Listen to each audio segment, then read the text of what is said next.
Remove the toxic people immediately, because one toxic person can infect the entire organization fast. Play your game. Yeah. The reason that we keep losing in life, in our games, is because we're trying to play somebody else's. This is the Coaches Council, made up of 6 elite coaches dedicated to serving and ending personal struggle for high performers in business, health, and relationships. As a collective, we have built and helped build 6, 7, and 8-figure businesses, dominate in multiple industries, coached and played in professional sports leagues, and developed some of the strongest and most intimate relationships, both professional and personal. This isn't your average podcast. It's for the hungry, the dedicated, the doers, for those that have a dream and truly want that dream to become reality. People who want to take action, leave their ego at the door, and own every level of their life. If that's you, then step into the Coaches Council as we rewrite the truths to living that high performance life. Welcome back to another week of the Coaches Council. Purdeep, it's great to see you as always. Yeah, man. I'm looking forward to this episode. We got a great topic here. 100%. So, quick story. I was on a call a couple days ago, and I got on this call, and it started off really kind of different. The guy had a ton of energy coming in, and it was one of those LinkedIn calls. It was an influencer in the space. And if you were seeing me on the video, it's with the quotations, and started to go off in this major form of negativity and bashing and very just blunt brute force. And I all of a sudden started to become aware of the energy in which I was showing up with. My anxiety rose, my sense of frustration rose, my heart rate rose. And the clarity in which I was able to show up with, I suddenly started to feel like I was going in a circle. And without going into detail as to how the whole conversation went and where it went from there, it brought to me this level of awareness of how powerful the people you surround yourself with is to not only your mental health, but also the way in which you can go and attack anything that you're looking to accomplish. And it can either be a buoy that holds you up and gets you closer to where you want to be, or really act as an anchor and pull you down and make you literally swim upstream for the hardest or the simplest tasks around. So what, this guy got on your nerves? No, he didn't get on my nerves. It was just, it literally just came to be like, man, I want positive people around me. I want people who are uplifting, who are empowering, who are empathetic, who are powerful in their own right, but do so while showing up with if you're going to win, I'm going to win too. And making sure that everybody in the circle, everybody involved can get some type of benefit out of it. Because there's my passion's starting to come out here, because I see it all the time where somebody shows up with a dream. I've got a couple clients we just got off the phone with. This week has been crazy with clients showing up, and I think it has a lot to do with the space in which we're in. The quarantine, we're getting close to holiday season. A lot of some of the states have put out warrants of saying, hey, we shouldn't be doing Thanksgiving festivities or Christmas festivities with families.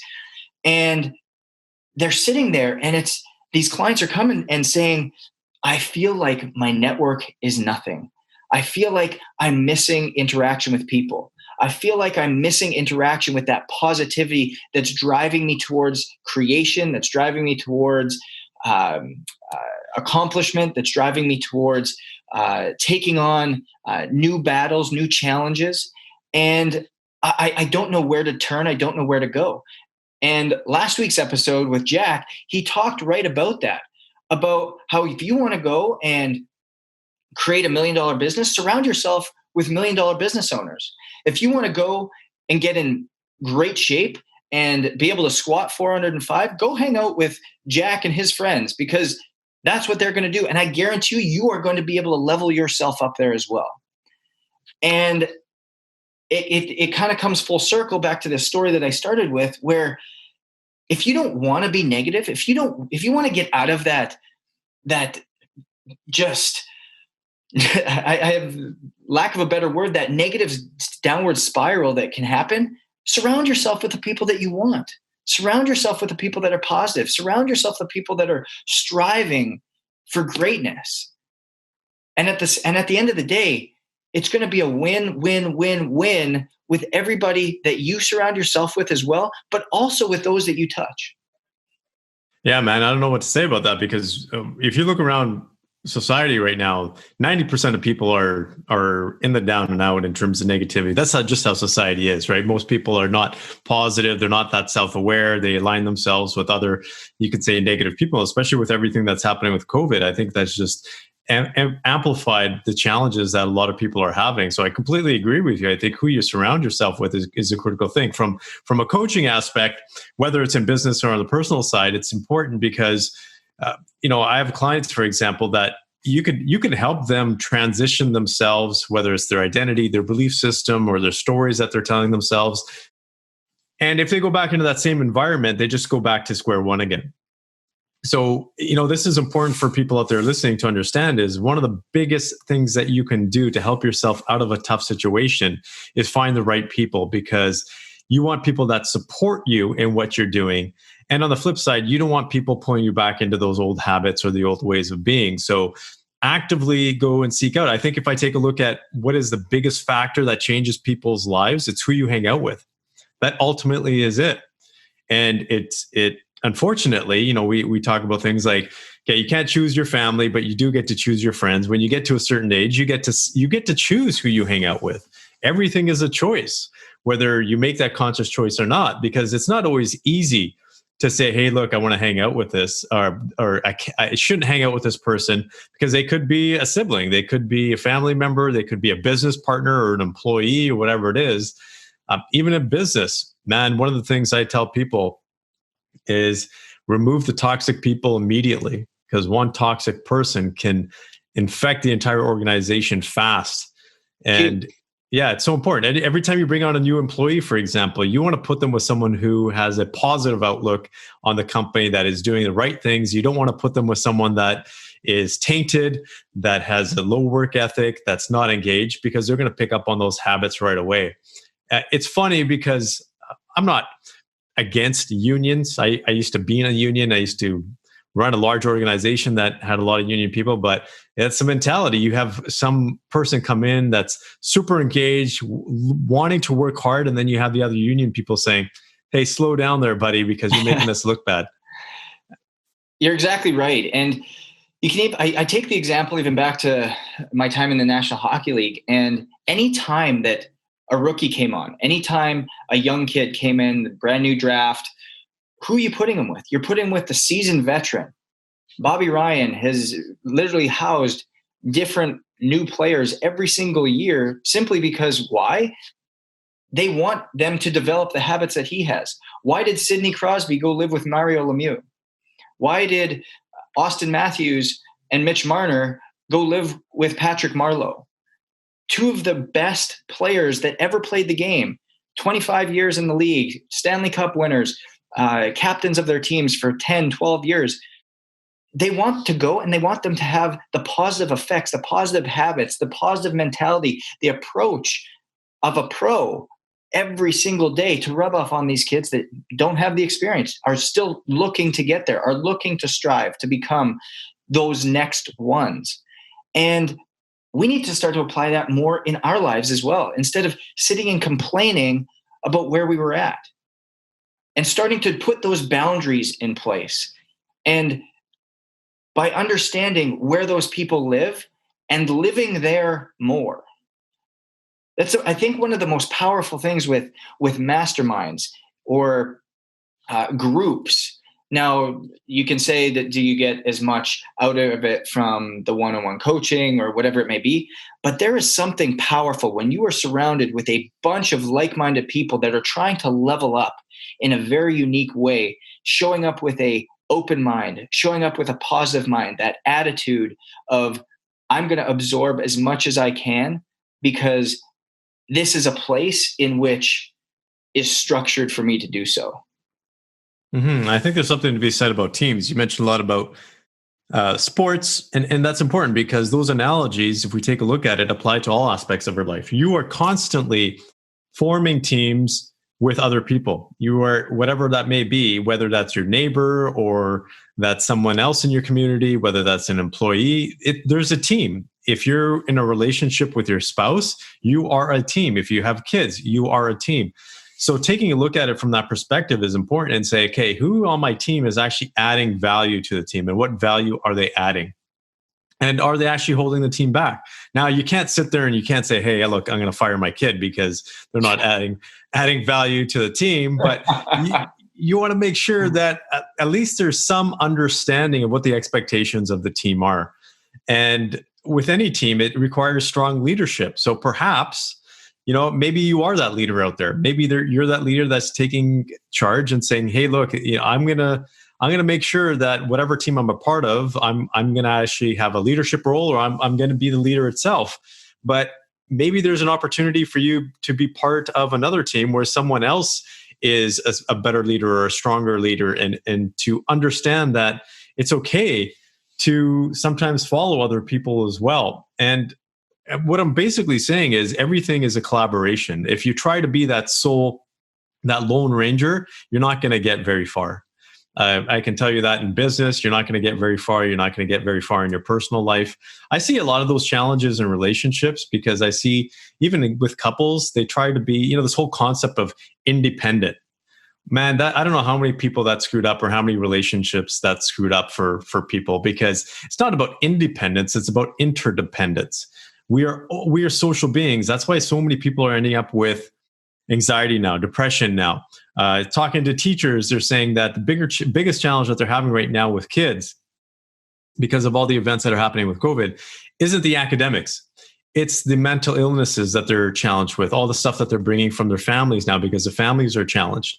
So all of this stuff is important. We are social beings. We are driven to hang out with other people. Man, I'm dying to go out there and actually just go to a pub or a bar or something and have some drinks without worrying whether I'm gonna get coughed on by someone or something like that. Like, it's just here in Canada, it's different because a lot of that stuff is closed, right? A lot of our bars now are closed. I know in some states in the US, a lot of that stuff is still happening. I don't know, man. As a Canadian, well, you're technically a Canadian as well. I'm a Canadian adopted by America. Yeah, exactly. What's happening? But long story short, we are social beings, and who we have in our tribes, who we have in our groups, is so important. You can't underestimate that. And in fact, I think there should be a filter. I think there should be not necessarily a checklist, but something that you keep in mind where you have some criteria to say, okay, does this person align with my values? Does this person make me feel good? Is this person, someone that can help me grow as an individual? And is there some kind of mutual, I'm not going to say benefit from the standpoint of, hey, you're going to make money off of each other, but that's why relationships last, is because there's some mutual benefit. There's some value being exchanged, not monetary value, but something else. Some of my best friends, man, two of my best friends, actually, there's three brothers, but two of them are hilarious as heck. They are like the funniest people I've ever met. And I just love hanging out with them just because they make me piss myself whenever I'm with them. It just, they'll literally, they'll crack a joke about anything and I'll just start laughing. And I just want to hang out with them because of that, because they're just uplifting and just laugh all the time. Those are the kinds of people you want to bring into your circle, and all the other people you want to filter out. I don't know how, Justin, about you, but how often do we see people laugh these days, man? Oh my God. It is few and far between. Let's put it that way. Yeah, it's crazy. Just simple laughter now. And I don't know if it's a result of the stuff that's happened with COVID or other stuff like that. But man, we just need more laughter. Even the movies that you take a look at, all this reality TV crap. Like, what happened to the good old days, like the 80s and 90s, when we had you had those movies with John Candy and Dan Aykroyd, Canadians, but like the guys, movies were just about laughter. You don't get that very much anymore. Hey, Coaches Council listeners. Coaches Council is partnered with Can I Brands, a trusted sport, fitness, and wellness CBD company. And to be honest, I've been using Can I Sleep all natural CBD oil for probably the last 2.5 years. And the spray specifically has been able to help me get a good night's sleep and truly affect the way I show up every single day to optimize my performance. And that's just not my own personal take on it, because I track my sleep every day with the Whoop Band and have been able to see the trends that have happened. My deep REM sleep has improved, my slow wave sleep has improved, my overall recovery has improved, my HRV is on the upward trend, all the things that we are looking for as entrepreneurs and executives to optimize our performance day in, day out. So their products are trusted by professional athletes and coaches just like us on the council alike. So be sure to check out their website at canibrands.com. That's CANIBRANDS.com, and use the code COACHES20 for 20% off all products, just like Can I Sleep and other CBD solutions to help with pain, inflammation, energy, mental focus, and anxiety. Now back to the show. And you know what? It goes back to something we talked about probably a good couple months ago, but it's almost like it's about the suffering Olympics, where the harder you have it, the more serious you are, the harder life is for you, the more struggle you're under. It's like a badge of honor. People are wearing it as a badge of honor. It's the hustle porn, the anger porn. It's the new addiction to what we're at. We want to suffer, and that's that right that we've earned a letter in some way, shape, or form in life, rather than, you know what? Give yourself a smile. Smile to the person next to you. When I want everybody to sit there where they are right now. Purdeep brought up an unbelievable point. When's the last time that you laughed uncontrollably with your spouse? When's the last time you laughed uncontrollably with your kids? When's the last time you've laughed uncontrollably with somebody in your office, whether it's over Zoom or whether it's actually physically present with them? I'm going to leave this just silent for a second because you're probably still thinking. It's wild. And we wonder why we're having such a difficult time with showing up in a positive way. Yeah, man, it's a disease.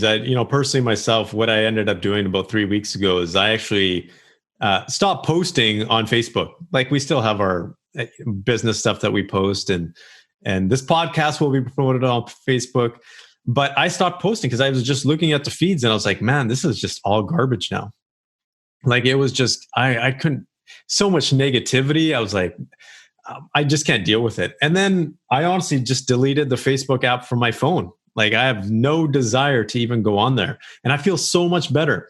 We talk about this, and I think we've talked about being addicted to technology and social media, but it's about time that I think that we stand up and say something needs to be done about this. Think about this. We have guys like Mark Zuckerberg that are billionaires that are making like billions off I'm not going to say suffering of other people. Yeah, there's people that are benefiting, but for the far majority of social media, Justin, what would you estimate is positive versus negative? 5 to 95. Yeah, I agree. I think it's the same, man. People, every Tom, Dick, and Harry is voicing their complaint right now. 100%. And it's not going anywhere because we think that sitting there on Facebook or Instagram and complaining about stuff is actually going to get the government to change things or change society. No, it starts at home, right? It starts in your communities. It starts with that. If you're going to post anything, post something positive. I had a conversation with my wife. My wife is like just such an innocent soul. like she is. She is the most naive and innocent soul I've ever met.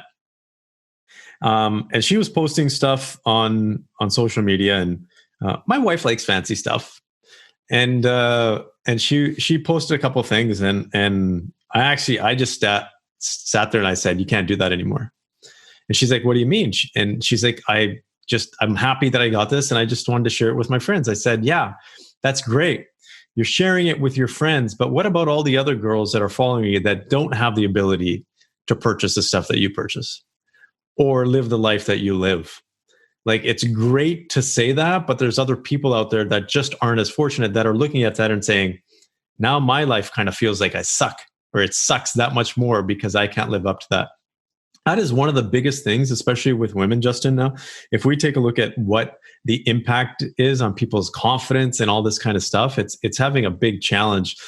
But I think, maybe I'm sounding like I'm rambling here, but I think this really has to hit home for some people. I think a lot of people are realizing it. I think there's a lot of parents out there realizing it, because we have kids that are running around with smartphones and they're on social media, and we're like, why the heck does a 12-year-old have to be on Facebook? Like, they got school, they can interact with their friends then. They don't need to come back and interact with them after that. You can, well, you know what? But parents are saying it's okay to do that these days, right? So-and-so down the street allows their kid to do that, so why shouldn't I? But there's a time we got to step up and say, that's not ideal. You're exactly right. And it goes back to setting those boundaries. It goes back to setting the boundaries in the people that you're around and what you take in. You said you deleted the Facebook app right off your phone. Well, that's a boundary that you've set. You no longer have that temptation. You no longer have that opportunity. And the other thing that you brought up was people are comparing themselves with people down the street. Well, this is what the Johnsons are doing, or this is what the Sangas are doing. It doesn't matter. Play your game. Yeah. The reason that we keep losing in life in our games is because we're trying to play somebody else's. Hey, you know what? That's a really good point. Whose friggin' game are we trying to play here? Like, I'm still trying to figure it out. Like, are we playing Mark Zuckerberg's game? Are we playing Trump's game? Whose game are we trying to play here? Like, how do we? It's a question for you, actually. How do we actually create our own game? Where do we go back to those days where family units actually paid attention to family units and what was important to them as a family? We need to take a step back. We need to pause, and we need to figure out what our game is, because I don't think we have clarity on what our game is. And the moment that we get clarity on what our game is, what our purpose, what our mission, what our focus is, that's where we start driving. Mm-hmm. Because guess what? Nobody knows the rules of your game better than you do. Nobody knows the moves that you need to make in order to succeed at your game better than you do. Because guess what? Your values, your purpose, and your mission are all going to drive the moves that you make. So you may not even know what they are today, but guess what? You'll know what they are tomorrow. You'll know what they are the next day, because what's happening in front of you, the more clear you get, the more focused you get, the more energized you get, the more passionate you get, it creates that clarity for you, and that you cannot lose at your game, but you sure as hell can lose on somebody else's. Really good point. I think that's really, really, that's got to hit home, man. You're absolutely right, because we're playing everybody else's game, not our own. And so as you guys are sitting there, as you're listening to this, think about what your game is. Where does your game start? Have you even thought about that? When's the last time you laughed in your game? When's the last time you got joy from your game? Are you seeking joy from somebody else's game? Somebody else's joy might be temporary, but how do you seek sustainable, long-term joy, long-term fulfillment, long-term passion, long-term purpose from anybody else's game other than yours? And I want you to think about what you need to do to come back to your game. These 3 questions. What is your purpose? What are your core values? And what is your mission? What result do you want to see happen?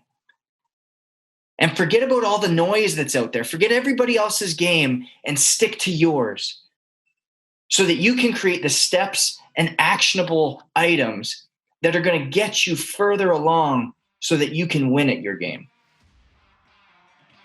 So as you guys go forward, I want you to stay hungry. I want you to stay humble, and I want you to play your game, because nobody else is going to win at your game better than you. We'll see you next week.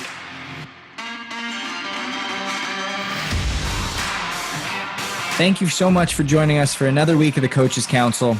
If it wasn't for you viewers and listeners, we wouldn't have a platform. So again, it's all about you guys, and we want to give you a reward just for listening.